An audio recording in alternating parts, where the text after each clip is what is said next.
आज तीज है। तीज के उपलक्ष्य में आपको एक कहानी सुनाऊंगी। क्यों सिंदारा बांटा जाता है, कब सिंदारा बांटने की ये रीति चली और ये अब क्यों नहीं बांटना चाहिए। तो ये कहानी हमारी तीज के उपलक्ष्य में है। इसके बाद में बहुत सुंदर भजन सुनाऊंगी। आप पहले ये कहानी सुनिए। एक समय एक बच्चे ने बहुत अच्छी 10वीं की पढ़ाई करी, बढ़िया अच्छे नंबर आए, माता पिता बहुत खुश हुए। अब उसे दूर स्कूल में जाना था, तो माता पिता ने उसके लिए एक साइकिल लाए। और साइकिल उस समय मानो आज का हेलीकॉप्टर भी किसी के घर में आ जाए तब लोग हेलीकॉप्टर देखने नहीं आएंगे। क्यों? हर कोई तो हेलीकॉप्टर खरीदेगा नहीं। भाई कोई उद्योगपति खरीद सके। उद्योगपति के तो इतने सिक्योरिटी गार्ड होते हैं कि वहाँ तक हर आदमी उसे देखने भी नहीं जा सकता।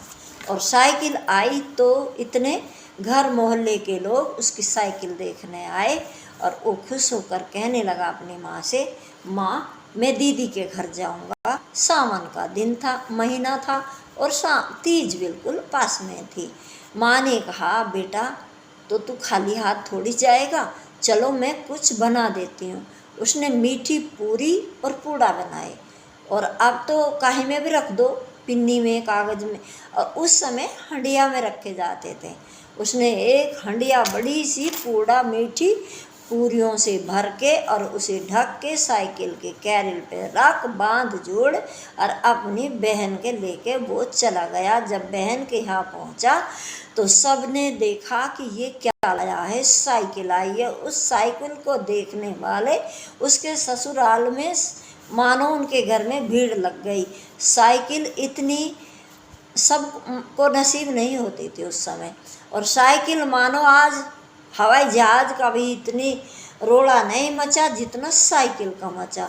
और जब वो साइकिल से वो पूड़ा और पूड़ी की जो हंडिया उतारी मटकी उसमें जो थे, तो उसने अपने सासू माँ से कहा कि माँ बच्चे आए सबको बांट दो। उसने उसमें से सबको बांटा, जो नहीं आए उनके घर भी पहुँचा दिया। तो ये तो हमारा चल गया सिंदारा बांटने का एक नियम। और सब ने मानो जब सिंदारा बंटता था तो बच्चे टोकरी वाली को देखकर मुँह देख लेते और एक कोई सिंदारा बांट रहा तो भाई बच्चे अपने घर पहले ही पहुंच जाते कि वो हमारे घर जरूर आएगी। तो उस समय सिंदारा बच्चों को खाना बहुत पसंद था। क्यों कि श्री कृष्ण भगवान के घर में 9 लाख गाय थी, कितना माखन होता था, लेकिन दूसरों के घर का ही खाना उन्हें इतना अच्छा लगता है।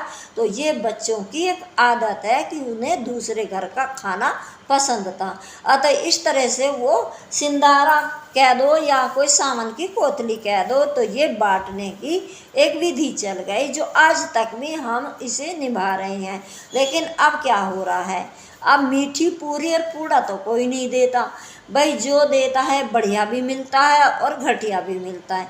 बढ़िया मिलता है तो उसे तो कोई बांटता नहीं, और जो घटिया आता है उसे बांटते हैं और उसे लेते हैं, उसे देखते हैं, उसके अंदर फुई निकलती है। न माने हलवाई ने कब से बना के रखा और उसे वो गई और उसे कुत्ते के किसी के भी फेंक देंगे।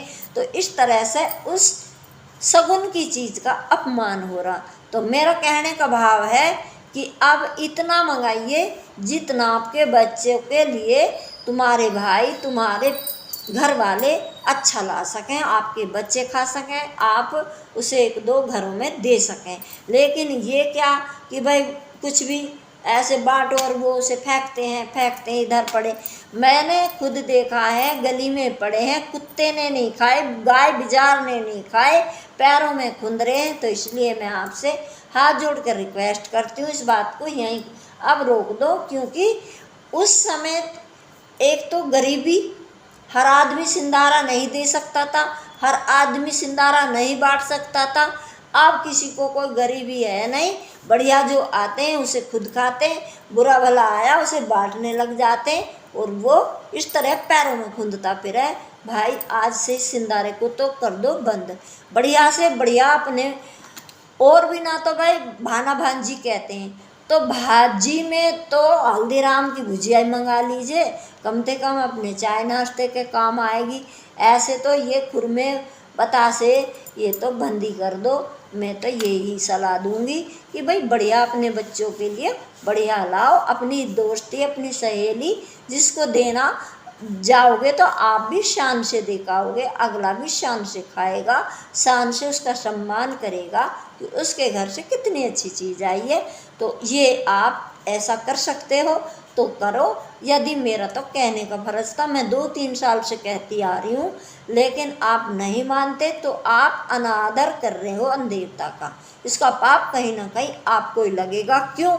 उस पे चींटियाँ आ जाती हैं, और इतनी चींटियाँ आ जाती हैं आपके कारण ही, बिना आप पाप कुछ नहीं करते फिर भी वो पाप आपको ही जाता है।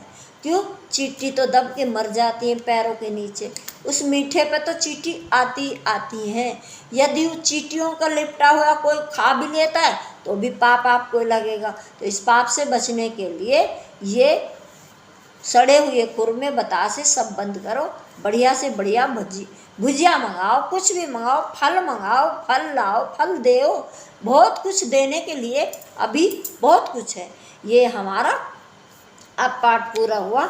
अगले पाठ में अब हम बहुत प्यारा इसी पे भजन सुनेंगे कि जब उसका भाई आया तो उसने कहा अपनी सासू माँ से कि मेरा भाई इतने दिन में आया है तो मैं भी इसके साथ साइकिल पे बैठ के अपने घर जाऊंगी। लेकिन घर तो जाएगी, लेकिन 2 साल से गई नहीं है। तो जाने की समस्या क्या है?